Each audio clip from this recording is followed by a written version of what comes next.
Guys, andito tayo ngayon sa Bilin. Tuturuan ko naman kayo ng Bicol. May nakita kasi kami ditong suso. Ang tawag sa Tagalog, susong bukid. Yan. In Bicol we don't say suso. In Bicol we don't say suso. Instead we say buko. Ayan, buko. Duwang buko.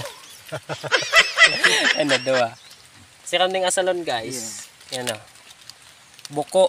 Nagkakamang yan sa mga panchong. Man, panchong. Yo. Kalakal ka sa... Tapos nagbakal ka. Hindi mo naman laog sa panchong. Yan guys, so buko. Kwentuhan na, masarap yan. Ito, masarap to ho. Yeah, in Bicol we don't say masarap. Malaman. Instead we say masiram. Ito ko sa video para makita niyo yung laman niya. Yan.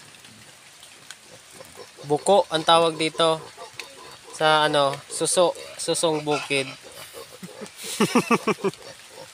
Yon, may nalaman na naman kayo. Ne, kinakakan ba ganay?